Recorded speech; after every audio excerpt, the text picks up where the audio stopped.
Marshall, your new song called "Back in Town." It's 3 years removed from your latest or your last release, "Motorcycle." Why the big break? The big break is because we were reorganizing, basically replanning. I'm 100% independent these days, and it was basically, when you finally decide, okay, as an indie artist, you've got to act and represent like you're a major label. You want to have the same. You're trying to have the same quality as that. And yet we knew that if we just put a song right to radio, we wanted to make sure we had stuff to follow it up. I've done that before where I didn't have the follow-up ready. And so now independently, we took not even our sweet time, we took good time to make sure that we had more than just the one single ready, we had more than just the one video ready. We wanted to make sure we had our best foot forward. So we've got a great plan that we've been working on, and until Back in Town went out, we were waiting for the right moment, and once it went out, we are ready to execute. We are ready to move forward. There will be no hesitation between singles. We wanted to track this ourselves and come out to the stations ourselves and make all these relationships. So it was a plan put in place to make sure that we were ready to go as strong as we felt the music was, as strong as we felt the videos were. So so it was just a little bit of preparation time, and I'm kind of glad for that little time down, because now the energy level is back up, and it's a how do you say it? We can kind of hit while the fire is burning. Yes, and of course, with a few singles going to be released after Back in Town, you'll hear Marshall Dane for an extended period of time. Steady period, I'd say forever. Do you have a favorite track that you personally just love that's going to be coming out in the future? Well, Back in Town was one of my favorites, so we made sure that was our intro song. But brother, what has also changed was 3 years ago I made some big life decisions. There were some big life decisions that faced me, and my value system changed. My core, what I wanted to express to an audience, the message changed. And so, for instance, like one of the tracks that if I'm doing an acoustic song today, I'll get for you. That's called "The Out Crowd." That's coming out post Back in Town, and that again, it talks about the values of being kind of the underdog and being behind the eight ball and vying for the silver lining in life. We've got like all the songs coming out. We've got a song called "Man of the House" that is all about the power of mothers that have to look after their children amidst very difficult circumstances. And those kind of things I wanted to talk about. I wanted to have a message. Now, speaking of mothers, it says that you started your musical journey playing the farmer song with your mother on piano. Yeah. My big question is, are you planning on releasing a cover of the farmer song? Have you talked to Murray McLaughlin? Dusty old farmer, I'll work in your field. You know what? That's not a bad idea, because I love that song. There you go. I got something for you after you're done with the run of singles. Yeah. Do that cover. That's fantastic. I do like your fan club, though, the Great Danes Country Club. Yeah, man. But why didn't you use the Marshall's deputies? Well, we had all kinds of ideas. We had our fans vote on names for the fan club. And I mean, there was Great Danes, there was the Marshall and the Law. So the deputies was one that came out. We just kind of went with the Great Danes Country Club because that's just where it was at. I mean, I kind of like the idea of having the word "great" in a title. So that's fantastic. A great thing is a road trip, and that's what you're doing right now throughout Canada. You just left Toronto, yeah, and you came up through Minnesota, through Riding Mountain National Park. Where are you going to after this, and what extents, what reach are you going to? So on this particular run, we're doing Manitoba and Saskatchewan. So we'll finish up today in Yorkton. We'll then end up actually in Saskatoon tonight for we have a house concert there. Okay.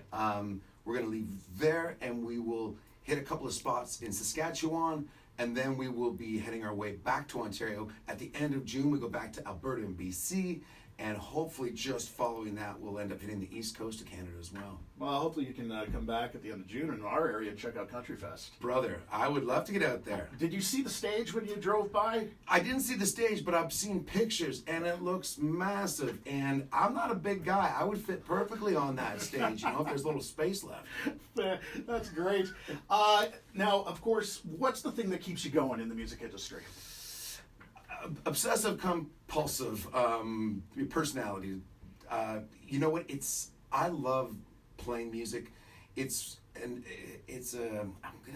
trying to say it's the energy that I feel when I get to play, when I get to perform, interact. The communication, I think, is really the big thing. I don't know if that's in my own world. I've felt like maybe when I don't have a guitar, my lack of communication skills, but with the guitar and with performing, I feel like I'm able to communicate from a distance with a bunch of people at the same time on an energy wave that is different, and it's a real thrill for me. It's I've been giving sermons. My father's a minister. I was raised to be a minister. Oh. Yeah, and so I've been giving sermons since I was a child, and that feeling of being in front of a group of people and expressing a positive message is a real thrill for me. So You like large crowds, but I've heard you done, like you were saying, you're doing a house party. How about this road trip that I read about, where you actually performed way up north to small Inuit communities? Oh, brother. So that's the other thing. Like, when I was a young guy learning how to play music, I kind of thought, I mean, just based on being raised to be a minister, I thought, well, I'm probably not going to do a lot of traveling, but what I would like to do is make sure that I have a skill set that would allow me to travel. And I thought maybe I should be a bartender, because that would let me go anywhere in the world. And then once I learned how to play guitar when I was 12, by the time I was 15, I started playing little cafes, and I thought, this is going to be my ticket to take me places.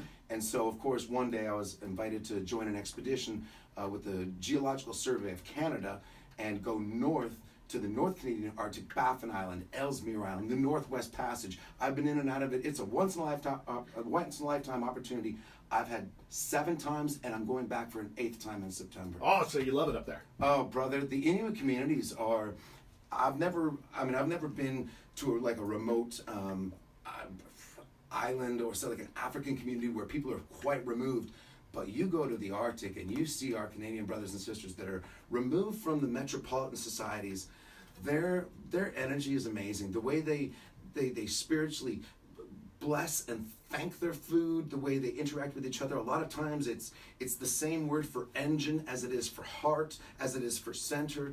It's very logical. It's very I don't want to say basic, but it strips down a lot of the complicated things and it brings things back to the basics.